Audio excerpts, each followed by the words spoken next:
देखते हैं तो बड़ा इंटरेस्टिंग लगता है ना।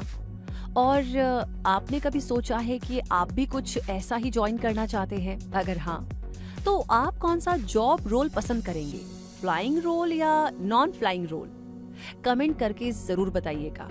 और अब आगे ये जान लीजिए कि आप चाहे फ्लाइंग रोल में इंटरेस्टेड हो या नॉन फ्लाइंग रोल में, आप अपने इस ड्रीम को पूरा कर सकते हैं AFCAT एग्जाम के थ्रू। यानी ये एग्जाम आपके करियर के लिए बहुत ही इंपॉर्टेंट होगा।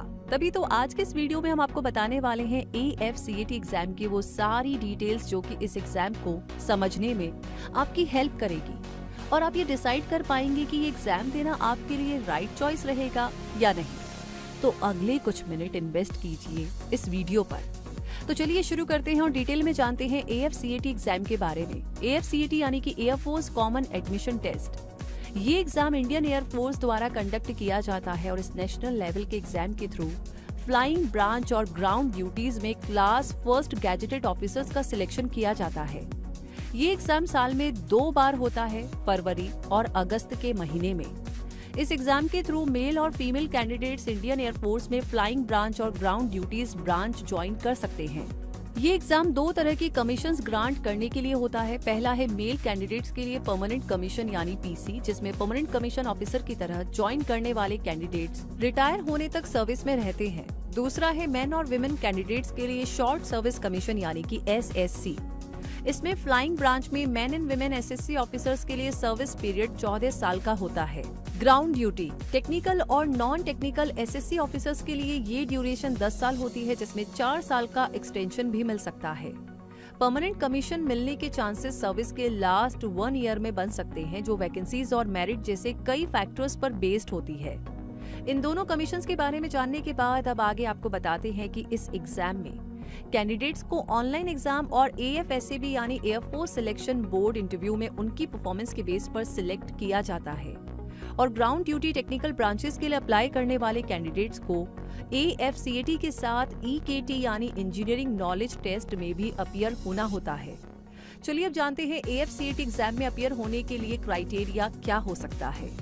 तो सबसे पहले तो कैंडिडेट का इंडियन सिटीजन होना जरूरी है। उसके बाद एज लिमिट जाने तो फ्लाइंग ब्रांच के लिए अप्लाई करने वाले कैंडिडेट की एज 20 से 24 साल तक होनी चाहिए और जिन कैंडिडेट्स के पास वैलिड और करंट DGCA इंडिया का कमर्शियल पायलट लाइसेंस हो, उनके लिए अपर एज लिमिट 26 साल हो सकती है। ग्राउंड ड्यूटी ब्रांच के लिए ये लिमिट 20 से 26 साल होती है। एज की तरह मैरिटल स्टेटस भी इम्पोर्टेंट क्राइटेरिया होता है, इसलिए कोर्स शुरू होने के टाइम पर 25 साल से कम एज के कैंडिडेट्स को अनमैरिड होना चाहिए, यानी 25 साल से ज्यादा एज की मैरिड कैंडिडेट्स एलिजिबल होते हैं। अब जानते हैं एजुकेशनल क्वालिफिकेशन। फ्लाइंग ब्रांच के लिए कैंडिडेट्स का क्लास 12th मैथ्स और फिजिक्स में 60% से पास करना जरूरी है। उनके पास इंडिया की किसी रिकॉग्नाइज्ड यूनिवर्सिटी से ग्रेजुएशन की डिग्री भी होनी चाहिए, जिसमें 60% मार्क्स होने जरूरी है। ग्राउंड ड्यूटी टेक्निकल ब्रांच में एरोनॉटिकल इंजीनियर, इलेक्ट्रॉनिक्स सब ब्रांच के लिए कैंडिडेट का क्लास 12th फिजिक्स और मैथमेटिक्स से पास करना जरूरी है, जिसमें दोनों ही सब्जेक्ट्स में 60% मार्क्स हो। साथ ही इंजीनियरिंग या टेक्नोलॉजी में 4 साल की डिग्री भी हो, या फिर कैंडिडेट ने कम से कम 60% के साथ इंडियन इंस्टीट्यूट ऑफ इंजीनियर्स या एरोनॉटिकल सोसाइटी की एसोसिएट मेंबरशिप के सेक्शन A और B क्लियर कर लिए हों। इसी तरह एरोनॉटिकल इंजीनियर मैकेनिकल सब ब्रांच के लिए कैंडिडेट ने क्लास 12th फिजिक्स और मैथमेटिक्स सब्जेक्ट में 60% से पास कर ली हो और इंजीनियरिंग या टेक्नोलॉजी में डिग्री या इंटीग्रेटेड पोस्ट ग्रेजुएशन की हो, या फिर मिनिमम एग्रीगेट 60% मार्क्स के साथ एरोनॉटिकल सोसाइटी ऑफ इंडिया के सेक्शन A और B क्लियर कर लिए हों, या इंस्टीट्यूशन ऑफ इंजीनियर्स इंडिया की एसोसिएट मेंबरशिप ली हो। टेक्निकल ब्रांच के बाद अब जानते हैं ग्राउंड ड्यूटी यानी कि नॉन टेक्निकल ब्रांचेस में एडमिशन सब ब्रांच के लिए। तो इसके लिए कैंडिडेट ने या तो किसी भी डिसिप्लिन में मिनिमम 60% के साथ ग्रेजुएशन की हो, या मिनिमम एग्रीगेट 60% मार्क्स के साथ एरोनॉटिकल सोसाइटी ऑफ इंडिया के सेक्शंस A और B क्लियर कर लिए हों, या इंस्टीट्यूशन ऑफ इंजीनियर्स इंडिया की एसोसिएट मेंबरशिप ली हो। एजुकेशनल क्वालिफिकेशन फुलफिल करने के साथ कैंडिडेट का मेडिकली और फिजिकली फिट होना भी जरूरी है। चलिए अब जानते हैं AFCAT एग्जाम पैटर्न के बारे में। AFCAT एग्जाम ऑनलाइन कंडक्ट किया जाता है और इसमें general awareness, verbal ability in English, numerical ability and reasoning और मिलिट्री एप्टीट्यूड टेस्ट के सवाल इंक्लूड होते हैं। इस एग्जाम की ड्यूरेशन 2 घंटा होती है और इसके मार्क्स 300 होते हैं। इसमें टोटल 100 सवाल पूछे जाते हैं। और ईकेटी एग्जाम जो ग्राउंड ड्यूटी यानी कि टेक्निकल ब्रांच के लिए कंडक्ट किया जाता है, उसमें mechanical engineering, computer science engineering और इलेक्ट्रिकल एंड इलेक्ट्रॉनिक्स इंजीनियरिंग के क्वेश्चंस पूछे जाते हैं। इस टेस्ट की ड्यूरेशन 45 मिनट होती है। टोटल क्वेश्चंस 50 होते हैं और टोटल मार्क्स 150। इस एग्जाम में नेगेटिव मार्किंग भी होती है।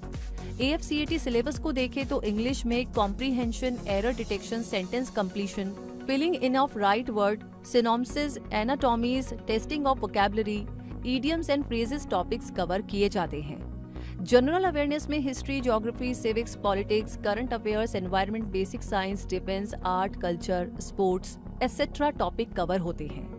न्यूमेरिकल एबिलिटी के बेस पर number system, decimal, fraction, time and work, average, profit and loss, percentage, magnitude, relation and proportion and simple interest, time and distance topics cover होते हैं। और reasoning and military aptitude test के लिए special ability, verbal ability, simple interest, time and distance, ratio and proportion etcetera topic cover होते हैं।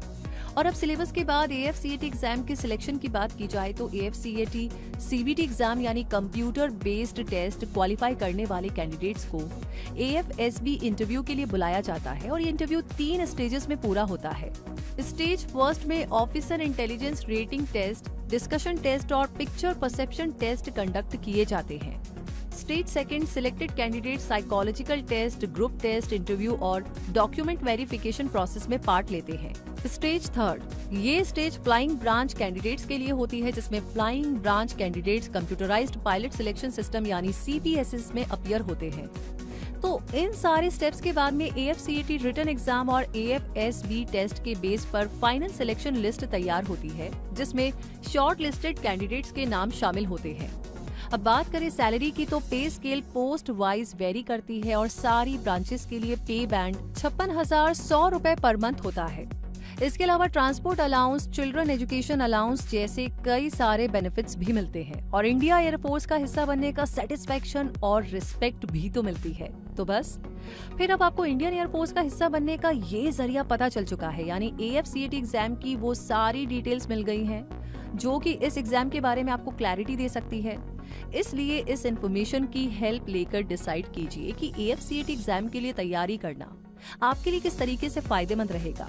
और जब आप श्योर हो जाएं कि ये एग्जाम आपके लिए परफेक्टली सूटेबल रहेगा तो इसकी ज्यादा डिटेल्ड जानकारियों के लिए आप AFCAT की ऑफिशियल वेबसाइट afcat.cdac.in को जरूर से विजिट करें ताकि कोई भी इम्पोर्टेंट जानकारी मिस ना हो जाए। वैसे ये जानकारी, ये रिसर्च, ये वीडियो हमारी पूरी टीम की मेहनत के बारे में जो भी आप शेयर करना चाहते हैं, लिखना चाहते हैं, प्लीज हमें जरूर बताएं। साथ ही साथ आगे कोई सवाल है तो वो भी लिख भेजिए। लाइक ऑलरेडी आपने इस वीडियो को कर दिया है तो शेयर करना बिल्कुल ना भूले। और हाँ, सारे नए मेहमानों के लिए जो आज हम